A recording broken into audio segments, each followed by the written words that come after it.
Hey, good morning, Eastern Oregon, and welcome to this March 13th version of AM Live on EOA, your connection to Eastern Oregon. Don't forget, all of our content is available. You can find that at EOA.network. That leads you to a link tree where you can find our Facebook, YouTube, Instagram, Roku, and then also all of the podcast networks too. So be sure and check that out. Here in just a little bit, we have a pleasure to have two of the FFA girls from Imbler High School, Josephine Bingaman and Karlee Patterson. And they are preparing for a state competition. And so this morning we're going to be talking to them, and they're going to be presenting their speeches. And then we'll have an opportunity. We'll have some opportunity to ask them some follow-up questions, and it kind of gives a peek into what's going on. The Imbler High School has been well known for their preparation for this, and we've been trying to get this put together for a while. So it'll be pretty exciting. So how are you, man? Morning. You all right? Yeah. First Friday. Yeah. They found that kid that we were talking about on Tuesday. Yeah, they found tragically. him. Yeah. Well, Yeah. But closure for the family. Right. It had been 10 days. Like Right. Probably a 2-year-old isn't going to last 10 days out in the wilderness. No, that's you know? awful. Yeah. Yeah, but yeah, so that just goes to show you, if your kid loves water, teach him how to swim. I mean, I'm not saying that would have saved him, but my son did it twice when he was in from 2 and 3. Newport Bay, he jumped off into if you know Newport Bay, it goes straight down. It's not a gradual depth of water. It goes, and I had to go in after him with my phone and everything in my pocket. And then in a pool one time, I had his little sister in the deep end. My ex-wife and my daughter had went to the restroom, and Kyron was sitting on a chair on the other end. Yeah. And I'm down in the deep end playing with the baby. You know, she's in one of those little rings. Yeah. And I hear this clunk, like plunk. And I look over, no Kyron. He's at the bottom of the, oh man. That'll make your heart drop. Yes, right it there. will. Yeah. So I left the baby in the defense. Like I just there's no way she could have got out of the ring, and I just went down there and pulled him out, and yeah, that was freaky. Yeah. What's the measure? 114. They voted yesterday. They're going to uphold it in Oregon. Yeah. You'll have to remind us. I don't know what that is. The gun measure. Yeah, they got overturned yesterday. So 114 was passed by Oregon. Okay. And then a Harney County judge, put a pause on it. Okay. And yesterday that got overturned, so it's back into effect as of now. All right. So the 114 measure, which is you have to have a permit. You bans 10-round magazines. It's back into effect in Oregon. Which was originally voted in by Oregonians. Right. It passed, Measure 114, and then it went to the federal Court of Appeals, and they upheld it as well. And then a Harney County judge said, no, this is unconstitutional. Mm-hmm. And then all of the sheriffs wrote their letters. And then yesterday, a state appeals court overturned that Harney County judge's decision. So we'll probably go to the Supreme Court, I would imagine. I don't know the next step, but I do know on the 25th, we're doing Keeping It Clear with Cody Bowen, and that's going to be a major topic. He texted me last night talking about it, and our sheriff will be here in less than 2 weeks, and we'll sit down for an hour. I think it's on a Tuesday night live, and you guys can ask questions and see, we'll talk about Measure 114. I mean, it's weird because, where do you go with that? We passed it as a state. And I know Eastern Oregon's different, but how do you juggle that? You know what I mean? How do you? Well, but it's not. At the end of the day, a state, even the people of a state, cannot pass a law that's unconstitutional. Yeah. Well, we do a lot of things that are unconstitutional. Well, I know, but I mean, an individual state couldn't decide that, oh, hey, we're going to reinstitute slavery. Well, yeah, but we pass a law that says I have to have a permit to carry a concealed gun. That's unconstitutional. No, but I'm talking about the strict path of the thing. So then, Right, and so those are the decisions that are made at the courts. I think it's more just, if we decide we're going to battle it, then we decide we're going to battle it. But me having to have a concealed carry permit to carry a gun concealed is unconstitutional as Measure 114 is. Well, I'm just talking generally that the way the systems work is that when something is called constitutional, or whether that's challenged, it's challenged because it's put up against first of all, it's the state constitution, but ultimately it's both. But the second tier is, it could go to the Supreme Court and they could say, no, that's not constitutional. I'm just saying the state cannot pass something that is deemed to be against the Constitution. But we do all the time, and we uphold it. The concealed carry permit is unconstitutional. Okay, so what I'm saying is wrong or not? I'm arguing it. I'm saying that we do it all the time. Right, and so, but that is the point. That is the point of the legal system. The point is it can be challenged, and the opinion of the high court is what deems whether it goes on or not. Yeah, so it's all just based on somebody's decision that day, or the court's decision that day. But not on the Constitution per se. But that is the conflict between the judicial and the legislative branch. Yeah. Okay, so then the judicial, it's essentially, we don't have to get into Cody said we also passed a law to decriminalize drugs. Yeah. Yeah, and we did it. Not saying that that's unconstitutional, but I'm not defending. I'm just saying it's probably going to go on. This will be challenged. They have 35 days to appeal it. Yeah, it'll be challenged. It's going to be a mess, whatever it is. Yeah, it's just normal. Because there are other states that are watching. I'm sure this is going on in other states too. Yeah. But yeah, so anyhow. I do like the only part about that whole bill that I do like is the loophole clause that it closes. I don't think that, so there's like a loophole. I don't remember what the name of it is, but I guess after like 3 days, if your background check doesn't come back, you can proceed with a gun sale. And I don't like that.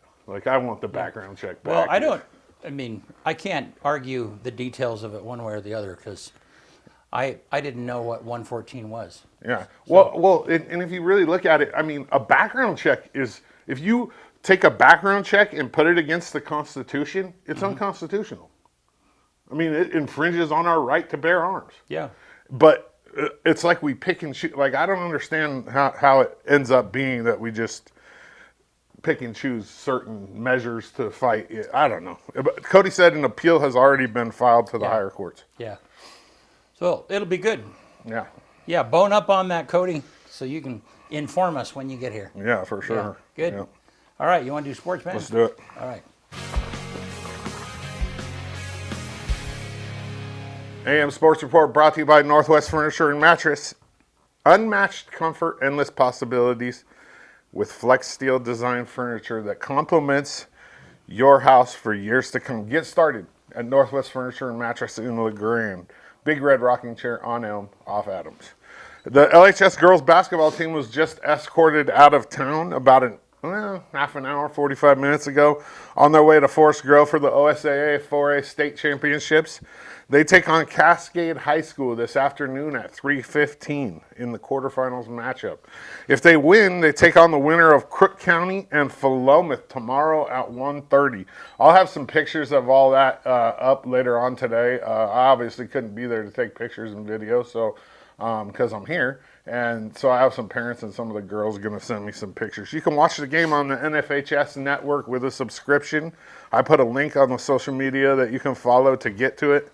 And this team's just as good as anybody in this tournament. I'm telling you right now, there was one upset in the play-in games, and that was Baker over Marshfield. And it just shows that OSAA still hasn't figured out how to rank teams in Oregon, especially on the east side. But I really believe that this LeGrand team, if they play their game and they hit shots and they play that stifling defense that they play, they have a good shot at winning all this. EOU women's basketball plays at the University of Cumberland's in Williamsburg, Kentucky tomorrow at 3 p.m. in the opening round of the women's NAIA basketball tournament. And this is one of those situations, and I'm not saying that this is 100% why, but Angie's track record as a coach and with her teams making the tournament, this team got in on merit. I don't think that they got in on their record per se, but they got in. They got an invite because of Angie's merit as a coach, and because this team struggled a little bit this year. I think they got 4th in the CCC, maybe 5th, and they lost to C of I twice. I mean, games that they could have won. But, I mean, I'm still rooting for them. I hope they do well against Cumberland's. Maybe we win a game and move on to the second round. That would be awesome. EOU's softball schedule is changed a bit for the weekend, anticipating a little bit of weather. The games on Friday have been moved up to 12-2 versus UBC up at Peggy Anderson Memorial Field, while the games on Saturday are at 11-1. EOU baseball hosts Warner Pack this weekend as well. They have games tomorrow, Friday, at 12-3, and then 11-2 Saturday down at Optimist. And I want to say tomorrow, the first 40 students or staff that show up to the game and have their EOU ID get a free EOU blanket, which is kind of cool. That's a short AM sports report for today, brought to you by Northwest Furniture and Mattress in LeGrand. They want to make you comfortable in your own home. All right. Good stuff. Thank you. Yep. Let's look outside. The weather cam, it'll be back here in just a minute. Yep. And it's like one of those spring days. It's a little overcast. Let's look at that graphic, Bennett. See what our forecast. 44 today, 23 tonight. Back down into freezing. Yeah, it's in the 40s, the high of 40s for the next several days. And the lows, it's going to be colder tonight, but the other... And then it goes back up and then it goes back down. Yeah, yeah. Oh, man, I think we're still going to get one more snow dump on us. I think so, too. Ugh. And it looks like it's mostly rain in the next few days. So, but you know how that is. Snow showers maybe tonight, though. So. Not looking forward to wetness. Nope. All right. Well, cool. Well, we're going to take a quick break, and when we come back, Karlee and Josephine will be with us. We'll be right back.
Eastern Oregon is full of interesting people, with interesting minds and interesting things to say. Here at EO Live, we're committed to connecting you to these intriguing people with EO Talks. We let our special guests share their ideas and life experiences with deep, open, engaging, and inquisitive conversations. You'll also be informed in depth on some of the most recent and relevant events, issues, and more. EO Talks on EO Live, your connection to Eastern Oregon, now on Roku. Here in Eastern Oregon, we're blessed to live in such a wonderful area. And though it may seem mild-mannered, there's actually quite a lot that goes on in this area. And apparently, there's two dinguses who happen to be here that are actually crazy enough to get up at the crack of dawn to talk about it. Tune into AM Live on EOA with Brent and Dodsey, featuring special guests, weather, sports, news, and more, every Tuesday and Thursday at 8 a.m., only on EOA Live, your connection to Eastern Oregon, now on Roku.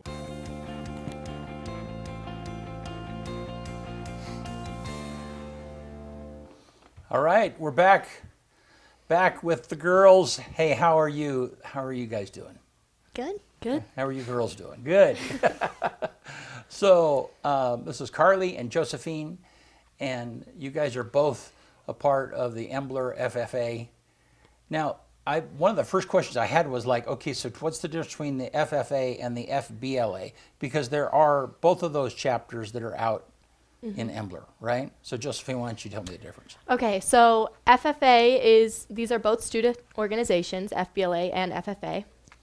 FFA originally stood for Future Farmers of America, but that was abolished because they wanted to incorporate every group of diverse ag, so they wanted to make sure everyone knew that FFA wasn't just producing farmers and producers. Okay. It's a big, widespread student organization. And then FBLA stands for Future Business Leaders of America.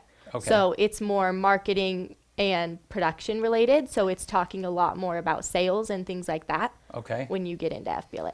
Now, are you guys a part of both of those or just one of them? I'm just an FFA. I'm a Okay. part of both. Okay. All right. And so I guess, so give me an idea. I mean, you talked a little bit. How do the topics differ? I mean, are both of them, both of them are leadership development in some manner, but how does that, I mean, give me an example of how things differ. You don't talk about marketing in FFA? I mean, just explain. I can go ahead and take that. So FFA, I compete in both. But so, for example, in FBLA, there's a lot of different competitions. There's very many. A lot of them are knowledge tests, which go anywhere from hospitality and hotel management to there is one specific agribusiness test. Okay. There is a lot of different categories, whereas when you go into FFA, mostly every competition revolves around agriculture in some way. So even though there is marketing aspects, it's usually promoted to a small business or directed at something agriculture related, whereas FBLA is widespread and it can be anywhere. Okay. And what years are you ladies? Where are you at in your high school career? I'm a freshman. Okay. And I'm a sophomore. Okay. All right. So, and you guys, I don't know, Karlee, why don't you start? Tell me a little bit about yourself and why you are involved in FFA. Well, I obviously live in Imbler. We raise sheep. I show many other animals. My siblings have always been involved in FFA. They're way older than me. And so my oldest sister, she's about like 30. She was in FFA, and then it's just run through our whole family. My sister Haley Jameson, she's an ag teacher out in Union. She was an Oregon State officer when I was 7. And that's kind of what inspired me to be a part of FFA and do public speaking contests. And so she was a big inspiration, but just watching all my older siblings go through it and all the experiences that they had really made me want to join FFA and make my own memories and experiences. Cool. And are you the youngest of the siblings? Yes. Oh, the baby. Yes. All right. Well, cool. All right. And Josephine, tell me why you're involved in FFA. So it kind of as well was just incorporated in my family. I'm an 8th generation farmer. I live on a farm. I have 3 brothers. All of my brothers are involved in FFA in some way, shape, or form, as well as my mother when she grew up in Newburgh, and she was involved in FFA there too.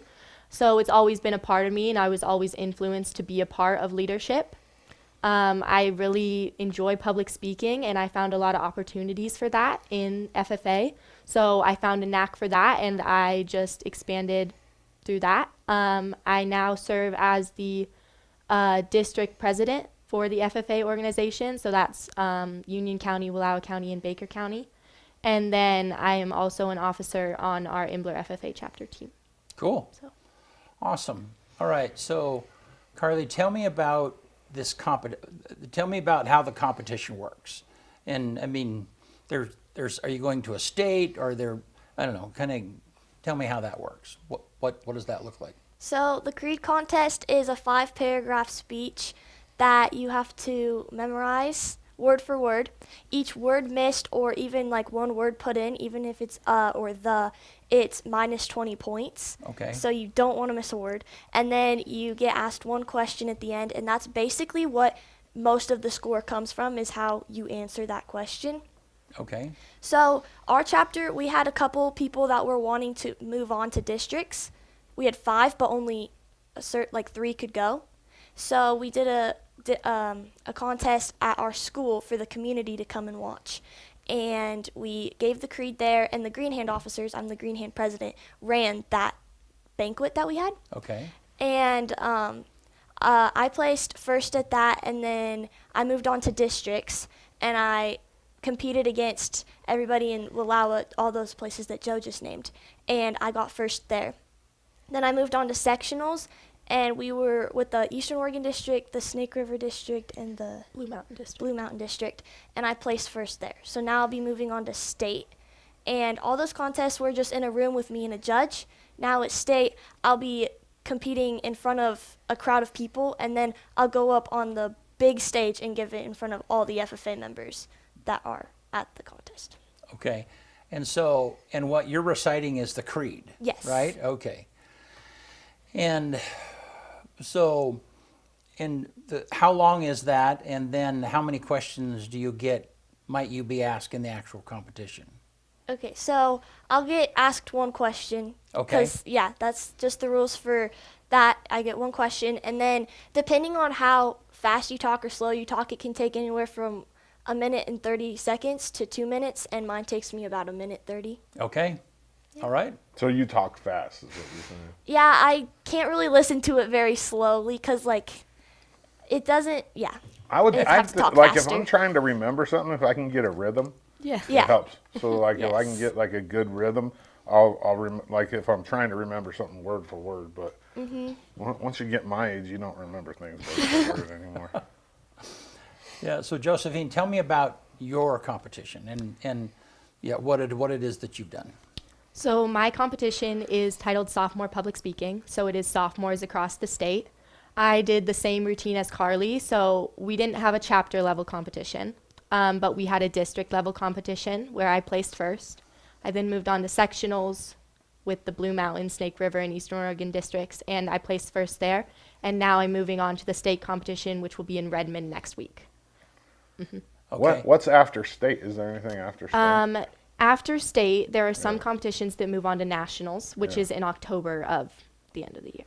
I have another question. When you were talking about the FFA and them it's not called Future Farmers of America anymore. What's the F stand for then? Doesn't They stand just for- kept it. They just kept it because Yeah. it's. Yeah, I mean, 'cause it's pretty so symbolic. synonymous with- yeah, with- everyone with- thinks of yeah. FFA as agriculture, Yeah, it but makes sense. they thought Future Farmers of America was too much of a pinpoint description, so they. Interesting. I didn't Yeah. know that. So now it's just FFA with no meaning. So and tell us about the piece that you're not reciting something. Correct. This is something that you've written. So tell us about your preparation for that and. Okay. So the standards for my event is a 4 to 6 minute handwritten speech. So I am judged off my presentation of my speech, and I turn in a written manuscript as well. And then I have 5 minutes of questioning after my speech. So my speech is about 5.5 minutes long, and then I'll have a 5-minute questioning after that. Okay. And so then you're having to prepare, both of you are having to prepare for any question that might be asked, Yes. right? Yeah. And so how do you do that? I mean, how do you prepare for that kind of thing, Karlee? So we've been going around for the last couple of weeks and going to different groups and presenting our speeches, and then they can ask us questions. Me personally, I've been working a lot with my sister since she's really good at public speaking and she was on state office. We've been going over every line of the creed and figuring out what questions could be asked about that, and then she asks me a question and I give it back to her. And Mr. Kent has also been a big help because he'll give me a list of questions that might be asked, and then I can just practice those at home by myself. Okay. I don't know about Joe. And how have you prepared for the questions? Because that's a little different for you. Yeah, as far as my questions, it's a pretty niche topic because it's something that's not really talked about. My topic is mental health in agriculture. And my questions can range anywhere from knowing statistics. So I spend a lot of time researching, a lot of time studying. And there was recently just some bills passed through the Senate that I have to stay up on to be able to use in question answers. And then A lot of it just comes from practicing public speaking. Like Karlee said, we've been going around and presenting to different groups and being able to talk in front of groups and use your voice and express what you're feeling and what you're thinking. That's something that is really important, a skill to hone in on for this competition. Cool. Well, I think that we should take a stab at this, and Karlee's going to go. Karlee's going to go first. So, I asked your teacher, J.D. Cant, to send me some questions. To ask you. So he sent me some questions that we'll follow up with, and I don't know whether they're hardball questions or not. You'll have to talk to him later, but I don't think they are. So, but. Karlee, you're going to go first. Go to the God shot for just a second, Bennett, if you would. And so we have a little place right over here. I don't know that you can see it very well, but they're going to stand in front of another little area over here and present their speeches. And so we'll be right back, and Karlee will present her speech.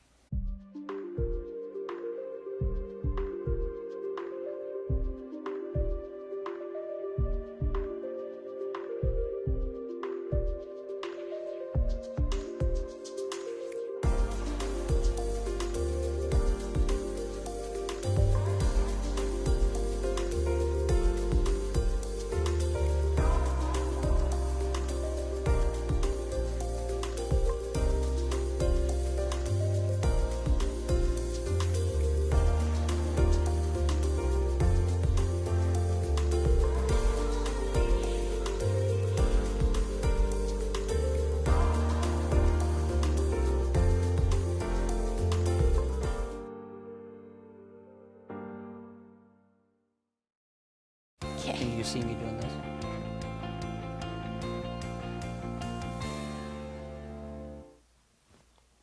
The FFA Creed by E.M. Tiffany. I believe in the future of agriculture, with a faith born not of words, but of deeds. Achievements won by the present and past generations of agriculturists, in the promise of better days through better ways. Even as the better things we now enjoy have come to us from the struggles of former years. I believe that to live and work on a good farm or to be engaged in other agricultural pursuits is pleasant as well as challenging. For I know the joys and discomforts of agricultural life and hold an inborn fondness for those associations which, even in hours of discouragement, I cannot deny. I believe in leadership from ourselves and respect from others. I believe in my own ability to work efficiently and think clearly, with such knowledge and skill as I can secure, and in the ability of progressive agriculturists to serve our own and the public interest in producing and marketing the product of our toil. I believe in less dependence on begging and more power in bargaining, in the life abundant and enough honest wealth to help make it so, for others as well as myself, in less need for charity and more of it when needed, in being happy myself and playing square with those whose happiness depends upon me. I believe that American agriculture can and will hold true to the best traditions of our national life, and that I can exert an influence in my home and community, which will stand solid for my part in that inspiring task. Thank you. Awesome. Very good. Yep. Yeah, thank you so much. Well, let me ask you a question. So the FAA Creed was adopted in 1930 by members. In what ways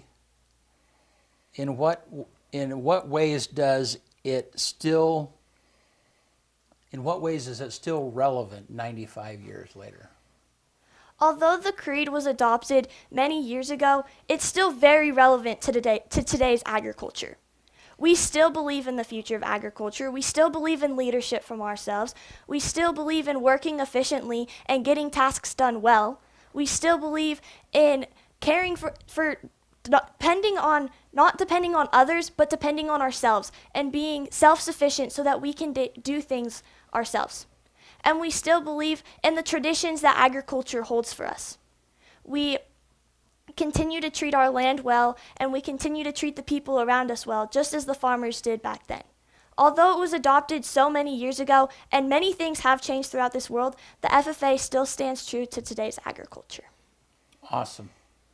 Thank you. That was great. Good job. Thank you. All right. So before we move on, I have a question for her, and this isn't like competition. At your districts, what did you score on your, like, how many errors did you have? I didn't have any. You had one, and I'm only going to tell you, you added a the. So go back in there, go back and watch it, and practice that, because I want you to win. Okay. You added one. I mean, I followed right along with you. You added one the. You said you can't add any words, right? Yes. Yeah, watch it back and see where you added that the, and pin, because that's the only one you add the whole entire time. It could be because you're nervous too, but watch it back and take that the out, and it's perfect. Okay. Absolutely perfect. Yeah. I followed along the whole time. Yeah, you did great. You did awesome. Thank you. All right, we're going to take a commercial break, and we will be back with Josephine.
I nervously pick up the phone. I dial the number 833-897-2474. Hello. I am a certified crisis specialist with the AgriStress hotline. How can I help you? Hi. I farm in Oregon, and today I just had to file bankruptcy. I feel like I'm letting down generations of farmers before me, and I don't know how to keep going. I can understand that you're feeling overwhelmed. Let's talk about it. Mental health has become a common issue in present-day agriculture. Many people worldwide struggle with anxiety, depression, stress, and other psychological disorders. Yet how would you know? It is so easy to ask for help when you scratch your arm or bruise your knee, but why is it so hard to face our mental health? Today, I would love to tell you about the frayed but beautiful tapestry of farmers' mental health. People are suffering across the world, and suicide has become unavoidable in rural farms due to exponential inflation, unpredictable weather, and the dwindling amount of producers feeding our ever-increasing population. Mental health issues may differ for every agriculturalist, whether induced by labor shortages or weather. The critical thing to note is none of these variables are within our control. In a study at Purdue University, it was found that diesel prices have increased by 63% between the years 2021 and 2022. Not only are fuel prices rising, but so are fertilizers. Diammonium phosphate, the world's most widely used fertilizer, increased by 36% between the years 2021 and 2022. Another widely used plant supplement, anhydrous ammonia, inflated by 79% between the years 2021 and 2022. A farmer cannot control the inflation on pesticides, nor can they control the strident weather conditions. Don McMorrin, a professor at Washington State University, has said we are seeing a reduced yield across the gamut of crops in the West. So how does a farmer deal with that? They do the best they can. Andy Lyle is a fourth-generation citrus and avocado farmer located in Southern California. With the raging winds of up to 70 miles per hour sweeping through California, he has lost roughly 50% of his crops. Farmers suspect that avocado production will be down significantly. With the average consumer expecting a plentiful harvest, farmers must work to meet expectations despite the circumstances. These stress-inducing situations are not rare. They are unfortunately common, and farmers must work to overcome and adapt, which can be extremely difficult. These situations can hinder anyone, especially when they are working to support the entirety of the nation. Only 2% of the 332 million consumers in the US are also producers. If I were to break down this ratio, this would mean for every one producer, they will feed, clothe, and shelter over 500 people for the entirety of that consumer's life. My family is a part of this supply and demand relationship. I am an 8th generation farmer and have watched as my family endure hardships year after year and hardships after hardships. In recent studies, it was found that over 60% of farmers report at least mild symptoms of anxiety and depression. Aside from mild symptoms, farmers rank in the top 10 careers with the highest suicide rates. There are resources available to anyone who is struggling. For example, WSU has created a new program where anyone experiencing agricultural stress is applicable for 6 free counseling sessions online with a certified psychologist. Another resource available to you is the AgriStress hotline. This is a landline where you can call and talk to a licensed professional in situations of emergency or crisis. All of these resources are united in the effort to minimize suicide in rural farms. 700,000 lives. 700,000 fathers, mothers, sons, and daughters lost each year from the simple act of silence. Lives lost from not reaching out but attempting to power through alone. This 2% is bearing the weight of the world on their shoulders. What if a simple call to a hotline or a conversation with a neighbor could change that? Communication, connections, and relationships are vital. So reach out and talk, because lives are at stake. Thank you. Awesome. Good job. And moving, yeah. So Josephine, you are an 8th generation farmer. Yes. How do you think the stress has changed in the last 40 to 60 years? How is it different now than what it used to be? I think looking at the progression of agriculture, it has definitely changed. When you look back to maybe the early 1900s, and farms were located everywhere. Farms were responsible for caring for their community and their family solely. The widespread food chain of caring for the rest of the nation and even the world was not yet a thing. We did not have these big foreign trades and all of these things that we're relying on with other countries. When you were just solely feeding your family and the small community around you, it was a lot less stress.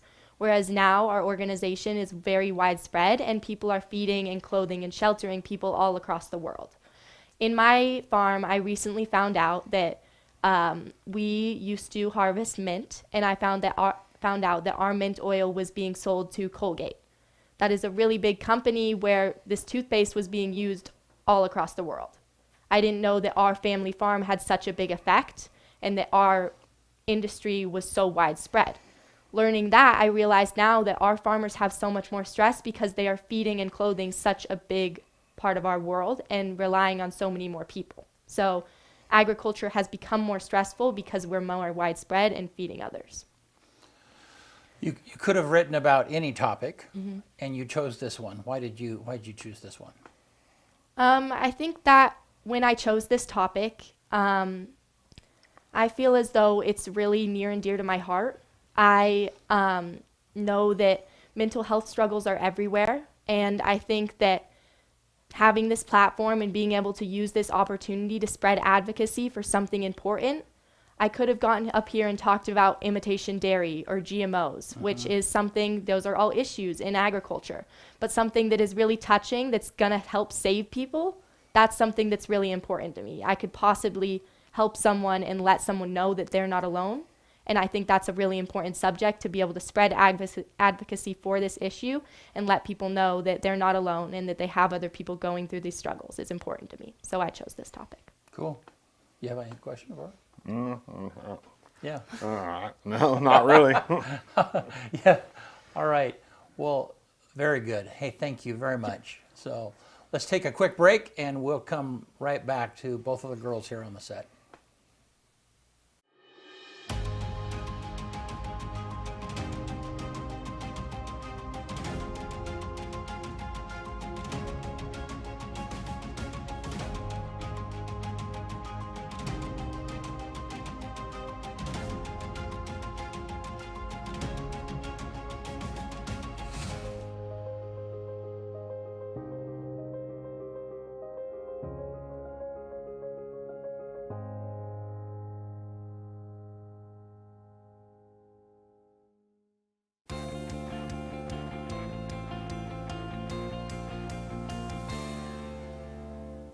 All right, we're back with Karlee and Josephine.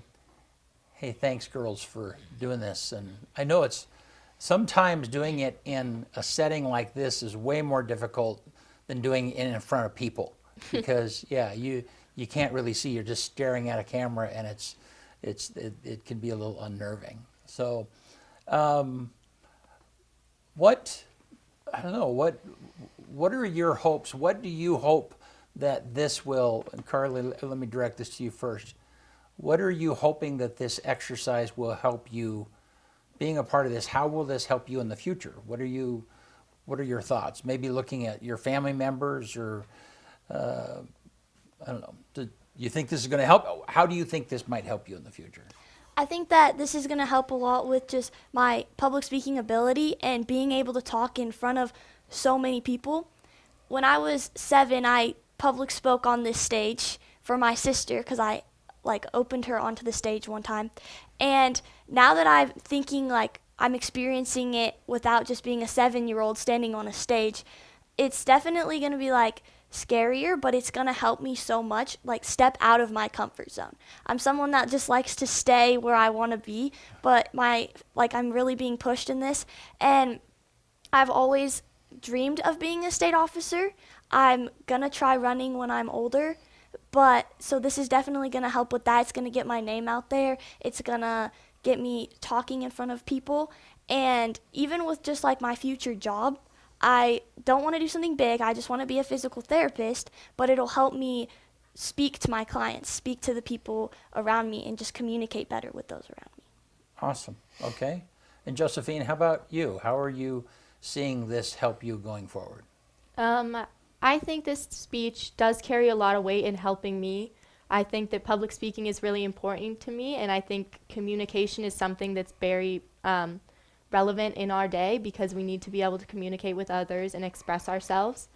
But truly my goal with this speech isn't about helping myself.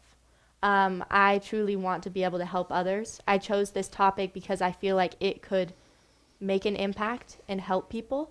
And I think that this is really important to me because even if I got last place at every competition, just being able to know that I connected with one person and being able to make a difference is really important to me, and possibly being able to be the light in someone's life that let them know they're not alone and to seek help. So. Okay. And Josephine, what do you think you want to do as a career? I mean, that's a long ways away still.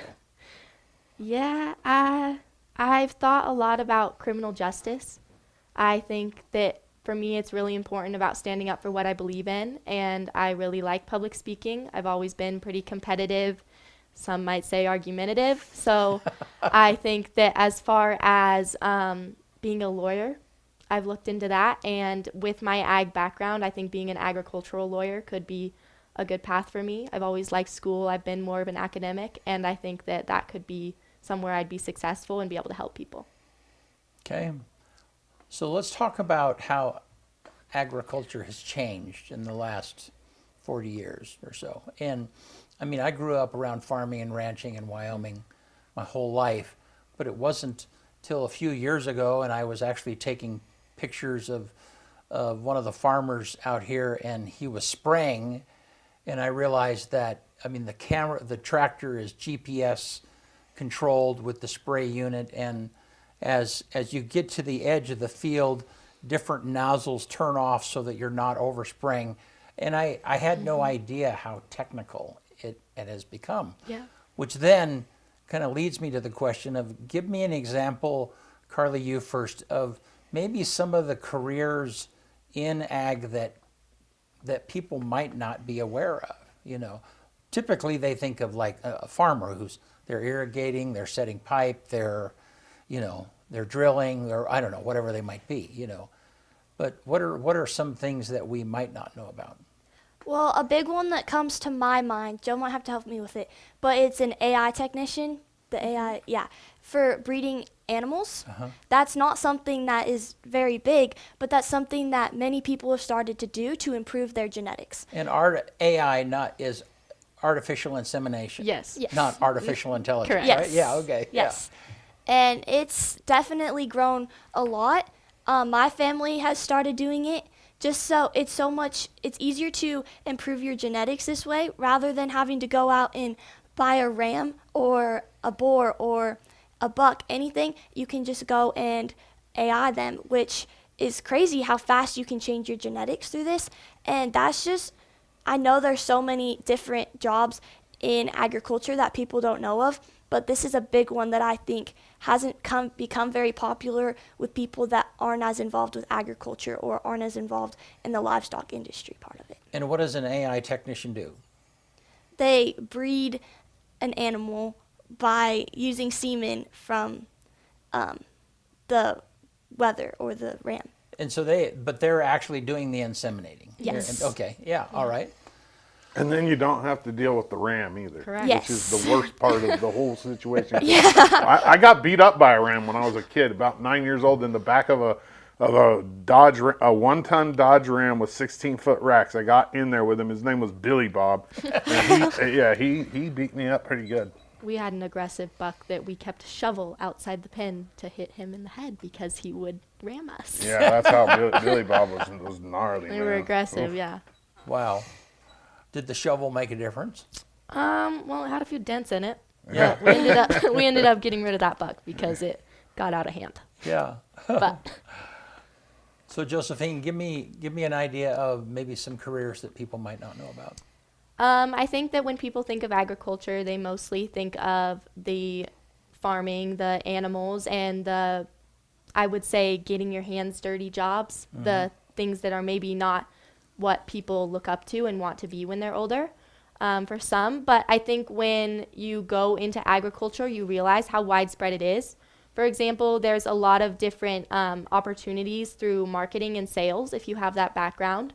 There's different opportunities through finances. I have an aunt who works at Oregon Wheat, where she sells insurance that's agriculture related, but that may not be something that you think of right away. As far as other things, there's more creative routes like textiles. There's a lot of things that come from an agricultural background, like all the shirts we're wearing come from different materials. Partly would be wool and cotton, all things that relate to agriculture and farm. So I think that when you think of agriculture, you may think of a smaller pinpoint career, but it really is widespread. And when you think about everything around us, it all comes from a base of agriculture. And when you look at all the things around us, they came from people who are hardworking and who have chosen those careers, who work to get things like that to us today. That's amazing. Yeah, recently I ran into somebody, I think it was over in Baker City, and had a conversation with him. And I asked him what he did, and he said, well, I'm a computer programmer and I work in North Powder. And like, what possible computer programming could there be in North Powder? And he works for a big cattle operation. And I mean, and they write their own custom software to keep track of their cows. I mean, in this particular operation, it seemed like they had 10 or 15,000 cattle that they were trying to, but a perfect example of like, who would have thought? Our ag teacher, J.D. Cant, has a Hereford head of cattle, and he something really cool they just innovated was genetic testing. So his daughter, Jada Cant, who is running for state office this year, who's the president of our Imbler FFA chapter, recently did a thing through Kansas where they stamp a part of a cow's ear, and they get a little genetic sample. So it's just a thing of flesh with some hair. And then they send it off to Kansas, and then they genetically test it, and they get back a plethora of results that can be anywhere from predicting offspring to anything they foresee coming with that specific head of cattle. Just all the DNA, all the information is there with them, and that's something you probably wouldn't have thought of, but it's basically hole punching a cow's ear, sending it to Kansas, and then getting a bunch of information. That's something that someone has to do in agriculture that you wouldn't think of as a job, but that might be interesting to some people. Yeah. It's crazy when you think about that whole process of the genetic testing, because these are animals that we domesticated as humans, right? And took away natural selection, and now we're unnaturally reintroducing natural selection. Right. It's so weird. It's crazy when you really think about it. Yeah. let's talk for a minute about the programs out at Imbler and your teacher. So, and talk to me about J.D. Kent. And I mean, are there other teachers that help with FFA? I don't know. Karlee, why don't you fill me in on some people out there? So for years, Mr. Kent has he's been the only FFA advisor. Okay. This year, we added Alyssa Chatfield to our program. She graduated from Imbler, and then she went and taught in Pilot Rock for a while, and now she's back. So we have 2 ag teachers. And then we also have just so many people that are always helping us throughout the community. There's always somebody new in the ag building whenever I'm in class, and they're helping our ag teachers just get ready, especially now that we're going to state convention. And I think just without all that support, we wouldn't get, without our ag teachers and all the support that they get from the community as well, our ag program would not be the way that it is today. Yeah. You have anything you want to throw in there? I would say that it's a village to be able to have our FFA chapter. A few people that come to mind is, so Mr. Kant he does plant science and animal science. That's mostly his area. And then Miss Chatfield does she has anywhere from construction classes, welding. She has small engines, just a lot of different classes where you can learn useful skills that you might use in your career. But as far as volunteers, we have, this is bad of me, I can't remember his last name, but his first name's Pat, because we all call him Pat. But he comes and he helps in the shop all the time.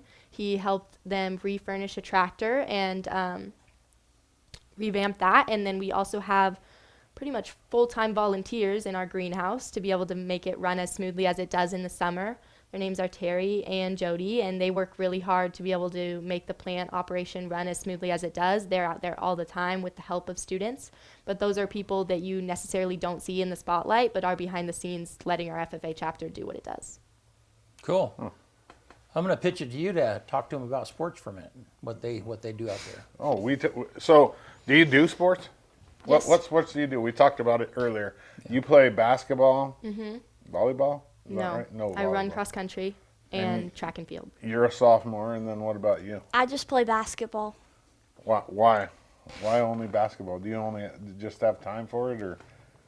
So I focus a lot on showing livestock. I like to go to shows. I like to work with them. So basketball is really my time to have time to do anything. So the winter is the time that I can play basketball. In the beginning of the year with the fall sports, I'm still showing, and at the end of the year with track, and that time, I'm just getting my animals, so I need to be working with them. That's why I just do basketball. Now for you, do you show too? I do, but I'm not as hardcore as Karlee. No, are you, when you show, have you seen those TikToks of that girl with the pig? Yeah, Karis Dadson. Yeah. That's awesome right there. That's crazy. You aren't that intense? No, she is. She is though. I gotta see it. Yeah. I show some things, but I do the county fair and EOLS, but she travels and shows all over. You show sheep. What do you show? I have meat goats, and then I also have a small business where I breed and sell and market California meat rabbits. California meat rabbits? They're Californian is the breed. They're like, yeah, they're meat rabbits. Yeah. I like rabbit, actually, if it's cooked right. It has to be cooked in a pressure cooker. I don't eat it because it makes me sad, but I do not, however, like lamb or sheep. Lamb has to be cooked just right. Yeah, and then mutton is terrible though. Yeah. Oh man, it stinks up the whole house. Oh, yeah. And my aunt's made it any way you can think of. I mean, I'll eat a lamb kebab if it's a fairly young lamb, you know what I mean? Yeah. But once they get a little time on them, yeah, I'm not a fan. No, I don't like no. You like it? Yeah, mutton? We have some friends that make lamb and lamb kebabs, and it's the best. My aunt and uncle used to make it out in Imbler every year at I want to say, I don't remember what event it was, but they always worked and made lamb kebabs. I could handle that if I had to. But if you're talking mutton stew or something, no, you can miss me with that. No way. No way. Well, so before we quit, tell me one thing, each of you, tell me one thing about you that somebody might not know. somebody like that? I mean, yeah. Gotta think about this. I feel like I'm a pretty open book. Well, I mean, somebody from the outside, you know, I don't know. Maybe you're a welder. Yeah, or maybe do you have a like nerdy to- hobby? Yeah, Do you yeah, have, like- yeah, so, yeah. Think about it. Okay. I'm a farmer's daughter, so I obviously work. I am product of child labor, as I like to call it. I work 60-hour weeks all summer with my dad, and when we're talking about the evolution of technology and stuff, I work, but I sit in a combine. Yeah. And Watch Netflix. with air conditioning, with radio, with a GPS, and I'm going about 1.4 miles per hour all day. That's what I spend my summer doing. I don't have this idealistic boating, fun summer. No, I sit in the combine and I work, but it's actually pretty nice. Yeah. All right. Yeah. So when you're doing that, like, are you scrolling? Are No, I would get Listening in to trouble if I music? did that. Yeah. you? Okay. I have a radio, but if they ever see you look down at your phone, That's you not get over the walkie-talkie, you get my dad yelling at you. Reprimanded. Yeah. So I mean, it drives itself pretty much, doesn't it? yeah, pretty much. Yeah. You just put the header down. Because it's The staying in speed the is roads. set. You're not. Yeah. Yeah. Right. You're not. I am steering. Oh, you are. I Okay. am steering. There is some things that are set, like swathers are GPS set, Yeah. and different things, but combining, I do steer. Okay. Yeah, because the fields are just, Right. You have to stay in. Yeah. you yeah. have to- I mean, granted, the header is about like 30 feet wide, Yeah. so Right. it's pretty easy to stay on course, but yeah. All right, Karlee. So my family, I think I've mentioned it, we raise lamb, and one of my projects is I USDA certify lamb. I get it butchered, and then I sell it at community merchants here in LaGrange. Oh, you do? Mm-hmm. What type of sheep do you guys raise? Suffolk Camp Cross. Nice. All right. I'm not I don't. I think I told you before. I don't like working with sheep either. I've done it a lot. Yeah. And the worst part. Here's my worst part. I told you that when they get wet, or when trimming hooves. Ooh. Oh, yeah. Ooh. Yeah. That's You not get fun. some fun, like, and like even the smell of iodine, like, kind of gives me like PTSD a little bit. I'm like, whoa, like, Yeah, I'm not a keep fan of that- sheep either. No. I competed in a round robin one time, whereas if you win your bracket, I show goats, but I did well in the goat competition. I moved on to round robin. I had to show sheep. Needless to say, I did not win round robin. Did not go my way with the sheep. I got a pretty wild one. He was jumping all over. It was not great. That's how it goes with me and goats. Not I my can't do thing. goats. No, so you're the sheep whisperer. I and like you're the my goat sheep whisperer? and hogs, and this year I'm trying a heifer, but not goats. Yeah, I think I could do pigs a lot easier because they're so tasty. Like, You got a motive. Yeah. Do you like baby goats and baby lambs? I mean, is that I don't know. I like baby goats. They're cute. Yeah. But Yeah, baby lambs, they're fine. My mom always says that they're born to die. They're born that's dead. what my dad Yeah. says too. So we have to practically revive them every time a ewe lambs. Yeah, I mean, it's a lot of work to keep them alive. That's a lot of skills that we learn. We see our parents, we have to doctor kids very aggressively. Right now I have a bottle baby. We just had a bottle baby that was near death. We were vaccinating it constantly with different things we could think of as far as antibiotics and different things like that. So that's some skills that I learned being around agriculture. And then he lived somehow, and he is now bouncing around and happy, but it was really hard for the first couple days. We didn't know if he was going to live, so it was a lot of work to get him back to life, but those are some things that agriculture has to do. Well, You call born them to die. bottle babies? Born to die. We Yeah. call them bummers. We call them We call bottle 'em bottle babies. babies. They got yeah. a chance. Yeah, no, they're bummers. Oh, wow. Yeah, But they- born to die meaning that if you don't do anything, I mean, if you don't, they're going to die. Yeah. I would Yeah. say, yeah, agriculture has been so domesticated as far as our animals. I breed boar goats, which originated in South Africa, and they were pretty self-sufficient. But as far as being domesticated now in the U.S., they're obviously not used to cold weather, so that's pretty difficult.